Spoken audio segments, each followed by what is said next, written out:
Hello, ladies and gentlemen. Today I will be covering the affinity, reality, and communication triangle, as you can see on the diagram in front of you. Now, before we jump into that, let me go ahead and explain the basic definitions. That way there's no misunderstanding or miscommunication later on when I go into a more in-depth explanation in regards to this basic fundamental of Dianetics and Scientology. So let's go ahead and take a moment and we'll do that now. Alright, now here we have the definitions in front of us. We have affinity, reality, and communication. Now we'll keep this very, very simple. These are now the basic definitions of all these. I'm not going to go into extreme length and detail on all of them. And all three of these definitions have multiple definitions that are attributed to them. And these can be found in the technical dictionary of Scientology. But let's just keep this very, very simple to get a basic idea for everyone out there, so there's no misunderstanding here. Now, affinity is the feeling of love or liking for something or someone. Now, if you've ever had somebody that you deeply cared for or loved, boyfriend, girlfriend, wife, a husband, maybe an extended family member. Now that is a perfect example. It's somebody that we have a great deal of affection for. We very much like to be in their company and within their personal space, or we're at ease or don't mind being in their personal space. That can be considered to be an extremely high level of affinity. Now this also applies to objects, sometimes firearms, knives, shovels, tools. Somebody can like these objects very, very much. They can give them a sense of empowerment. And of course you see that all throughout history where people kept amulets, etc., little tokens and trinkets, etc. So that could apply to objects as well and not just people. But I would say the greatest thing that monitors the degree of affinity we have for something or someone, or monitors whether or not we like something, is the distance between us and that thing. So let's take up the flip side of that. If you've ever encountered somebody that made you feel fearful, or not at ease, or they were just angry all the time, for instance, you tend to keep your distance and don't want to be very, very close to them, obviously because they make you feel uncomfortable, and this is a reflection of a lack of affinity or a lesser degree of affinity for that person. And of course, if there's no affinity whatsoever, you're running from each other, or you'd be so angry and hostile towards one another, you'd then be fighting just to get out of each other's own personal space. So that can best describe what affinity is. Now let's go ahead and move on to the other two, and then we'll come back and I'll tie all three of these together. Now, reality here, as you can see, second on the list, is, here on Earth, agreement as to what is. Okay, now that's pretty self-evident. It's what two, this is very important, reality can be considered also what is real to two or more people, or what is agreed upon between two or more people. Obviously, if there's just one person to say something is or exists or is real, that can qualify to them, but it doesn't necessarily have an agreement, as you can see here as part of the definition. So that usually indicates that there is two or more people agreeing upon something. So if two individuals say a light bulb is a light bulb, well then of course the reality there, or the agreement, is that it is a light bulb. Now, for instance, if you had 10 people, right, and 9 of them said, okay, it's a light bulb, but then a 10th individual comes along and says, no, it's a carrot, everyone's going to cart him off, hit him over the head, or classify him as being insane. Now, that's obviously not true, but this individual just doesn't have the same agreement and thus reality that these other individuals have. So again, a reality can also be considered an agreement between two or more individuals as to what is or exists or is real. All right. Now, let's go ahead here and move on to communication. Now, communication in its very simplest form is the interchange of ideas across space. Now, interchange, for those of you who don't know, is that's just the switching back or back and forth, the going back and forth of ideas across a space. So if you have two people that they're standing, they're on opposite sides of a football field, and one guy raises his right hand up in the air, the other guy on the other side of the football field raises his left hand, you could say they're communicating. Communicating what? Don't necessarily know, or if that's established or not, but for that explanation, we can say that, by raising their hands, they're saying hello to one another, which is a very common practice all throughout the world. Most people would say if somebody raises their hand and waves at you, then it's a form of greeting or hello. So that can be considered to be communication, because what these individuals are trying to get across or interchange with one another or communicate to another is the idea of saying hello. Now, also, this would apply if these same two individuals both knew how to write the same language. Now, of course, each could have a piece of cardboard and they each write a number on it. One guy writes 5 on it, and the guy on the other side of the football field writes 3. They hold their pieces of cardboard up in the air. He's saying, my number is 3. The other individual is communicating that, hey, my number is 5. Now, the idea there, of course, represents the numbers of 3 and 5 that these two individuals would like to interchange across the space of a football field and communicate with one another. So that is really the basis of communication. Now, again, there's a very in-depth explanation for this particular term, communication, and there's multiple definitions for it, but this is the simpler of all these. And of course, in another presentation at some point later, I will be covering the actual formula itself, which underlies communication and proper communication. But for now, let's get back to affinity, reality, and communication, and how these are all, again, form a triangle.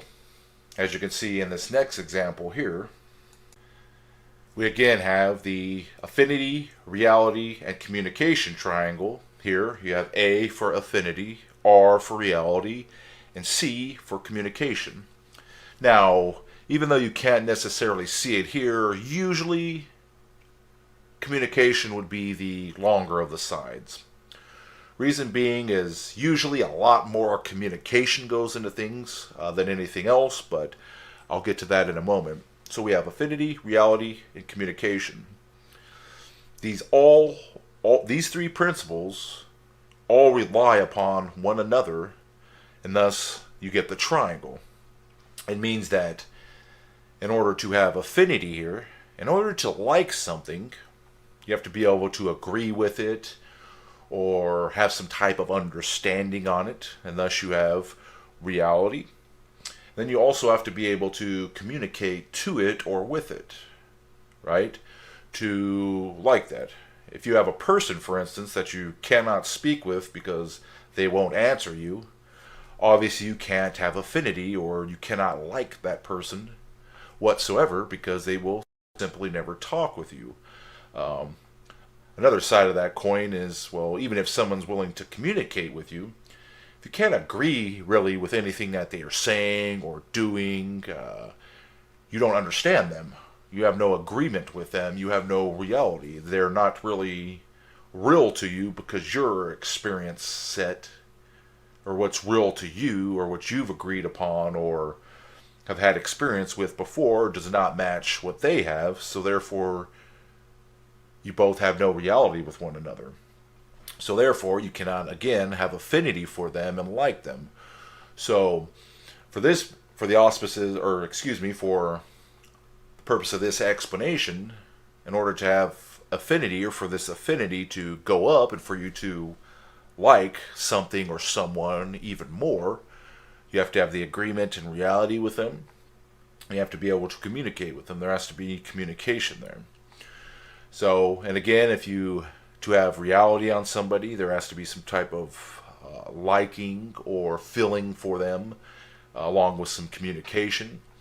And then if you just want, and that of course would, raise your reality level, right? And again, we move on here to the communication side. In order to have good, fluent communication, somebody you just really, really enjoy talking to, like a person or object, and this could just be simply using something with your hands, a tool, for instance, right? You like using a hammer. You know how to use a hammer. You have a reality on a hammer, and thus you can communicate with a hammer by hitting nails into a board, for instance. So in order to really, really have a good level of communication, there has to be affinity or liking for a person or object. There has to be an agreement with a person or object. Very, very simple. So in order to raise one area of these on the triangle here, you have to raise the other two. The other two have to be in. And what do I mean by in? They have to be present. It's that simple. Now, I'll give you a practical example here, and this should illustrate the point of the ARC triangle and also how you can use it in your day-to-day life to improve it. Alright, now here we are at another little diagram here. Now please forgive me for these terrible, terrible stick figures that have no sex organs. They look a bit bizarre. I really apologize. I am not the best artist, and I cannot draw worth a hell, but I give it my best try, and I hope this will illustrate the topic of conversation here. Now, here we have two individuals, obviously. One's name is Jim here on the left-hand side, and here on the right-hand side, of course, we have a guy by the name of Joe. All right.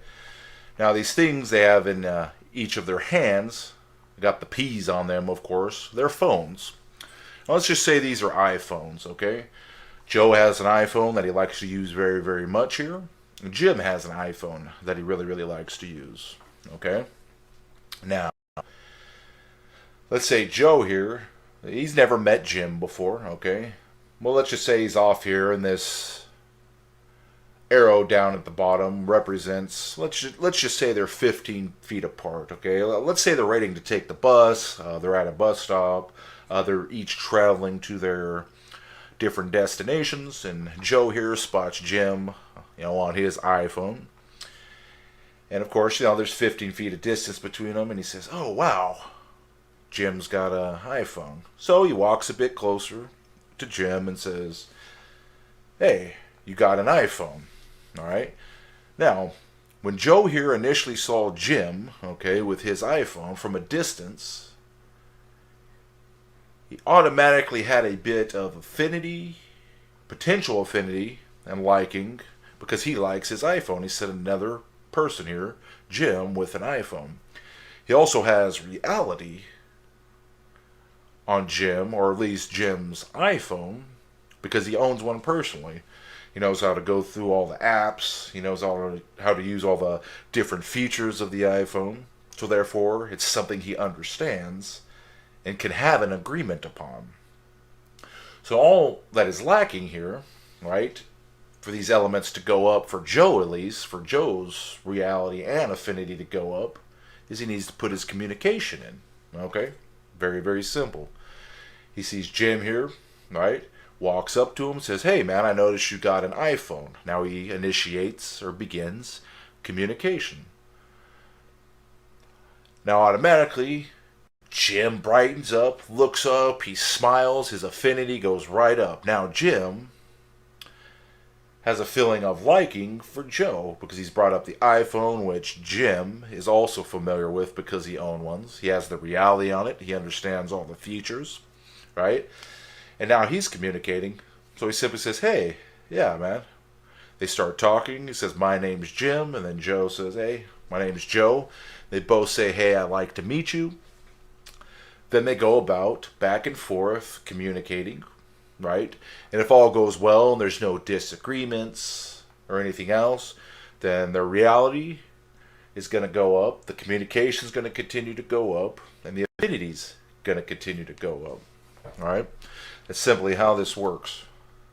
So you can see how this is a very simple and fundamental principle, but it can be very, very beneficial and far reaching in our lives. It's an extremely good interpersonal relationship tool and a good tool for dealing with other people, especially through communication. Again, communication being the larger of the three sides of this triangle, it is the one that is by far used the most.